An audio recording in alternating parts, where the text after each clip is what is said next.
मठाधीश भी है तो नाथ सेक्ट के साथ शंकराचार्य सेक्ट दोनों ही शैवाइट है, शिव का ये उपासक है। तो दोनों का एक जो है कौन ज्यादा प्रभुत्व का लड़ाई भी हो गया। और इसमें ये यूपी सीएम ने सीएम होने के नाते उनका स्टेट पावर, पुलिस पावर जो भी है, स्वरूपानंद सरस्वती का नाम में यूपी गवर्नमेंट को देने के लिए कुंभ मेला में एज शंकराचार्य सुप्रीम कोर्ट पहले ऑर्डर दिए थे। बल्कि सुप्रीम कोर्ट ने इसी ऑर्डर में बोला है कि बाकी 3 शंकराचार्य पीठ ने, उनका मठाधीश ने इनको शंकराचार्य मान लिया, फर्दर कार्रवाई होगा। और साथ में बोला है कि all ceremonies and rituals continued होगा। तो अभी जो माघ मेला लग रहा है, कुंभ मेला लग रहा है, तो स्वरूपानंद जी का एब्सेंस में उनका जो नेक्स्ट हकदार है वही तो सेरेमनीज रिचुअल्स करने जाएंगे। माघ मेले में अभिमुक्तेश्वरानंद से उठा विवाद, यानी कि उनकी पदवी को लेकर के और तमाम चीजों, शंकराचार्य, ये इसकी चर्चा सुप्रीम कोर्ट में भी है। और ये विवाद इसके क्या कानूनी पहलू हैं, क्या राजनीतिक पहलू हैं, तमाम बातें हो रही हैं। हमारे साथ special constitutional functionary Subhajit Datta आप हैं। आपने ये कागज लिया हुआ इसी संबंध में, मैंने इसी कहा है, क्या है ये, कब का है मामला? ये सुप्रीम कोर्ट में है भी नहीं है, बड़ा सुप्रीम कोर्ट को लेकर भी बात है। ये सुप्रीम कोर्ट का वही ऑर्डर है, ये 2022 का 21 सितंबर का है, सिविल अपील नंबर 3010 ऑफ 2022। ये है, यही अभिमुक्तेश्वरानंद का केस का जो मैटर है, इसका लास्ट बड़ा जो ऑर्डर हुआ था, ये सुप्रीम कोर्ट का ऑर्डर है। उसके बाद से ये ढीला पड़ गया था और लास्ट हियरिंग इसका 3 अक्टूबर 2024 में हुआ था। चलिए, मैं पूछना चाहता हूँ इसमें क्या हुआ, इसमें क्या उनके जो कह रहे हैं शंकराचार्य नहीं है, इस तरह की बात कही जा रही है, उसमें क्या सच्चाई है? बेबुनियाद है। इनको सुप्रीम कोर्ट ने ये जो ऑर्डर है इसको चैलेंज करके कोई कुछ नहीं किया। हालांकि इनको इसके अगेंस्ट रिप्लाई देने के लिए भी विपक्ष को बताया गया था। इसमें मैं साफ पढ़ रहा हूं, ये लिखा हुआ है, Shri C.A. Sundaram, learned senior counsel appearing for the non applicants, यानी कि जो अभिमुक्तेश्वरानंद के खिलाफ थे, submitted that the appointment of Shri Avimukteshwaranand Saraswati as the new Shankaracharya of Jyotishpeeth और Jyotirmath has been endorsed by 3 other Shankaracharyas of Sarda Pith in Gujarat West, Sringeni Mott in Mysore South, and Govardhan Mott at Puri East, as well as Bharat Mandal। इसका मोटा है कि इनको शंकराचार्य बनने का will बाके ही इनका गुरु स्वरूपानंद सरस्वती जी करके गए थे, जो सुप्रीम कोर्ट ने मान लिया और बोले थे इनको चैलेंज करके विपक्ष को कुछ बोलना है, विपक्ष कुछ नहीं बोल पाया। और बाकी 3 जो शंकराचार्य मठ का पीठाधीश है, विपक्ष से माने आपका ये है, क्योंकि अब राजनीतिक बातें होती है तो लोग विपक्ष मान लेते हैं, सरकार का विपक्ष। आप जो विपक्षी बात कर रहे हैं वो शंकराचार्य के विरोध में जो कोर्ट में गए थे, वो स्वामी वासुदेवानंद सरस्वती थे, तो उन्होंने गए थे, उनका पक्ष अभी यूपी गवर्नमेंट लेना चाह रहा है। लेकिन यूपी गवर्नमेंट का स्टैंड फुल्ली फ्लॉड है as per Supreme Court orders and latest development. क्योंकि सुप्रीम कोर्ट ने आज तक, जो मैंने दूसरा न्यूज रिपोर्ट में देखा हूं, आज तक कोई स्टे ऑर्डर नहीं जारी किया।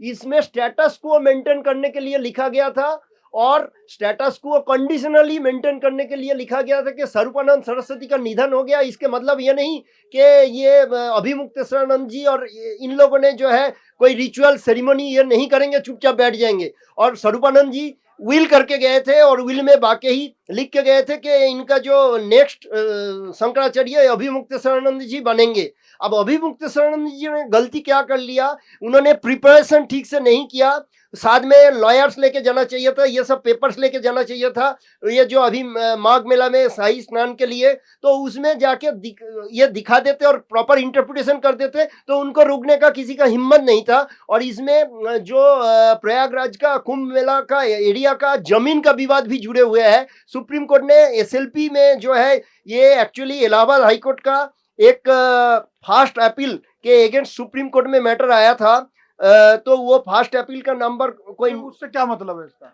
उसमें जमीन स्वरूपानंद सरस्वती का नाम में यूपी गवर्नमेंट को देने के लिए कुंभ मेला में एज शंकराचार्य सुप्रीम कोर्ट पहले ऑर्डर दिए थे और उनका खिलाफ वासुदेवानंद सरस्वती को भी जमीन देने बोले थे, but not a Shankaracharya of Prayagraj. तो उसी स्वरूपानंद सरस्वती जी का निधन के बाद उसी जमीन तो सुप्रीम कोर्ट का ऑर्डर से ये स्वरूपानंद सरस्वती जी का नाम में अलॉटेड होके रखा है, तो वहां पे कैंप लग के रखा है, इवन बोर्ड लग के रखा है। अब उनका निधन के बाद बोला है कि सारे रिचुअल्स एंड सेरेमनीज तो कंटिन्यूड होगा, लेकिन अभी कोरोनेशन के बाद में स्टेटस को मेंटेन करके मतलब मैं आपकी बात सीधी वो जमीन पाने के लिए शायद अभिमुक्त शरणानंद जी शंकराचार्य का नाम में जाके वहां बैठना चाहता था और शाही स्नान करके पब्लिकली उसके ऊपर दखल लेना चाहता था।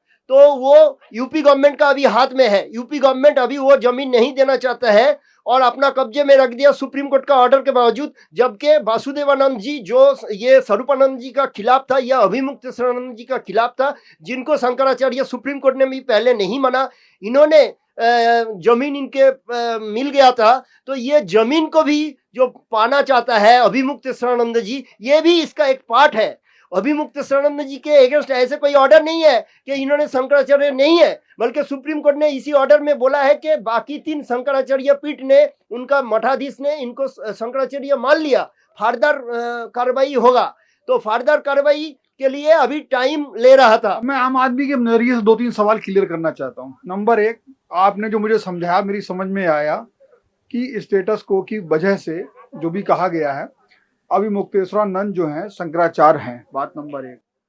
अभिमुक्त शरणानंद शंकराचार्य है, सुप्रीम कोर्ट ने उसका प्रोसेस को मान लिया है, लेकिन उसके अगेंस्ट जो ऑब्जेक्शन फाइल करने बोले थे, आज तक कोई ऑब्जेक्शन फाइल नहीं किया। हियरिंग फर्दर, यानी कि उनको कोर्ट में, सुप्रीम कोर्ट में कोई चैलेंज नहीं किया आज तक, बाहर में कोई कुछ भी चैलेंज करे। और दूसरा बात है जो विल अगर मैं किसी का नाम में करके जाता हूं, मेरा जो नेक्स्ट बनेंगे वो विल को भी सुप्रीम कोर्ट एक्नॉलेज कर लिया और साथ में बोला है कि all ceremonies and rituals continued होगा। तो अभी जो माघ मेला लग रहा है, कुंभ मेला लग रहा है, तो स्वरूपानंद जी का एब्सेंस में उनका जो नेक्स्ट हकदार है वही तो सेरेमनीज रिचुअल्स करने जाएंगे, लेकिन इनका प्रिपरेशन गलत था। ये लॉ एंड ऑर्डर का समझ गया आपने, उन्होंने प्रॉपर तरीके से नहीं किया।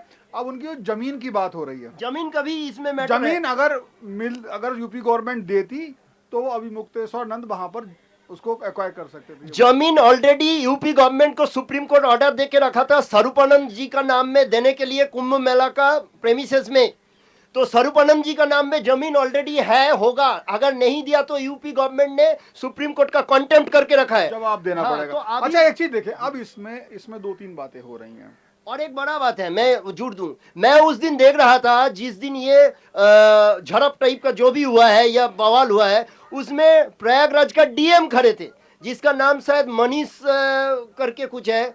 तो उन्होंने इलाहाबाद हाईकोर्ट में एक सिंगल जज के सामने इन्होंने बोल नहीं पा रहे थे, क्योंकि इलाहाबाद हाईकोर्ट का उन्होंने खुद जो है कंटेम्प्ट कर दिए थे। तो क्या बोल के इलाहाबाद हाईकोर्ट का सिंगल जज ने कोई ऑर्डर डीएम को दिया था फलाना दिन के अंदर कंप्लाई करने के लिए, और कंप्लाई नहीं किए थे और जवाब में बोल रहे थे हमने स्टेट गवर्नमेंट का डायरेक्शन का इंतजार कर रहा था। यानी कि डीएम प्रयागराज वो कोर्ट को मानता नहीं है, हाई कोर्ट को भी सुप्रीम कोर्ट को भी। तब वो सिंगल जज ने डीएम को फटकारा लगाया कि आपने क्या कर दिया। तो ये मैं समझ रहा हूँ पॉलिटिकल लाइन से चलते हैं। पॉलिटिकल लाइन तो मैं समझ रहा हूँ, क्योंकि अब जब ये बातें होती हैं तो कहीं ना कहीं ये माना जा रहा था कि जितने शंकराचार्य हैं, जितने ये स्वामी हैं और तमाम साधु संत हैं, उनको बीजेपी के पक्ष में माना जाता रहा है, ठीक है ना। और इसमें अगर एक आवाज ऐसी निकल के आती है जो नाराजगी के तहत ही समझ लीजिए या कुछ और समझ लीजिए, वो विरोध करती है, तो विपक्ष के दल यानी कि सपा व कांग्रेस वगैरह उस पर बात करेंगे। आप इसको कैसे देखते हैं? अभिमुक्तेश्वरानंद हैं, उन्होंने ये पॉलिटिकल उनकी ये लाइन है या उन्होंने मौके को देखते हुए बोल दिया? ये इसका जवाब मैं जस्ट शॉर्ट में 3 पॉइंट में दूंगा। एक है जो हिंदुत्व सनातन, ये चिराचरित है, बीजेपी हो, आरएसएस हो या कांग्रेस हो, ये 2 दिन का बच्चा है। ये हिंदुत्व बहुत पहले से था, ये तृणमूल कांग्रेस हो, डीएमके हो, तो वो ब्रिटिश पीरियड में भी, मुगल का पीरियड में भी इन लोगों को कोई चैलेंज नहीं किया था और इन लोगों का रीत रिवाज को कोई ठुकराया नहीं था। और सिर्फ इन लोगों ने ही, हिंदू संत नहीं है, विवेकानंद भी है, खुद कांची शंकराचार्य जो आदि शंकराचार्य जो साउथ में पैदा हुए थे, दयानंद सरस्वती भी है। तो बात वो नहीं है, बात ये है कि इन लोगों ने पॉलिटिकली जो है स्टेट पावर को हिंदुत्व के अगेंस्ट या रिलीजियन के अगेंस्ट मिस यूज कर दिया, जो सेकुलरिज्म के अगेंस्ट जाता है, जो आर्टिकल 25B जो है 25B ऑफ द कॉन्स्टिट्यूशन, किसने कर दिया? यूपी गवर्नमेंट, स्टेट गवर्नमेंट होके आप हिंदुत्व के ऊपर आप इंटरफेयर जो कर रहे हो, ये स्टेट को रिलीजन के अभाव रहना पड़ेगा इसमें। वो कह रहे हैं कि ये विपक्ष जो है, ये जो उनका मोहरा है विपक्ष का। मैं विपक्ष का बाद में आऊंगा ही नहीं, मैं खुद का गलती देखूंगा। आपको स्टेट होना है तो रिलीजियन के ऊपर रहना है, क्योंकि secularism is a basic structure of the constitution as per ऐसा वो माई जजमेंट। यूपी सरकार की गलती है, वो बाद में कोई लाभ उठाया नहीं उसकी बात। अरे इसमें जो है योगी आदित्यनाथ का जो है दो आइडेंटिटी सामने आ गया। एज रिलीजियस लीडर उन्होंने ये नाथ संप्रदाय का पीठाधीश है, और एज सीएम आपको अगर सीएम रहना है तो आपको सेकुलरिज्म मेंटेन करके धर्म के ऊपर रहना है। आप वो भी करोगे, आप इधर से बोलोगे हम मठाधीश भी है, तो नाथ सेक्ट के साथ शंकराचार्य सेक्ट दोनों ही शैवाइट है, शिव का ये उपासक है, तो दोनों का एक जो है कौन ज्यादा प्रभुत्व का लड़ाई भी हो गया। और इसमें ये यूपी सीएम ने सीएम होने के नाते उनका स्टेट पावर, पुलिस पावर जो भी है, इसमें वो article 25B 26 article 25(2)B 26B इस सब के अगेंस्ट जाके अंधाधुन मौका का तलाश में कि ये भी ऐसे लड़ने आ गया, यूज कर दिया, मिस यूज कर दिया। ये सुप्रीम कोर्ट देख लेंगे, सुप्रीम कोर्ट में मैटर जब पेंडिंग है, दोनों के लिए पेंडिंग है। तो ये आपने सुना कि किस तरीके की बात थी। कुल मिला के जो सुप्रीम कोर्ट में ये चूंकि सुबोधि दत्ता जी लाए और उन्होंने पूरी तरीके से उसको समझा है, संविधान विशेषज्ञ हैं, जानकारी रखते हैं, तो कुल मिला के कहीं ना कहीं यूपी सरकार से गलती हुई है, इनका कहना है। और दूसरी बात यह, उसमें विवाद बढ़ गया, विपक्ष ने ही उसका फायदा उठाना शुरू कर दिया। और कहीं ना कहीं मेरा मानना, जी आप भले ही ना मानो, लेकिन अभियुक्तेश्वरानंद जो हैं वो भी इसमें एक तरीके से एक पार्टी बनते से नजर आ रहे हैं। लेकिन ये बात सच है, जो कागज बता रहे हैं, कि उनके शंकराचार्य पद पर कोई प्रश्न चिन्ह अभी सुप्रीम कोर्ट की तरफ से जो अपील दायर है नहीं लगा है। फिलहाल इस वीडियो में इतना ही। कैमरा पर्सन आशीष ठाकुर के साथ Shivendra Gaur, one India, Supreme Court, Delhi. Subscribe to One India and never miss an update. Download the One India app now.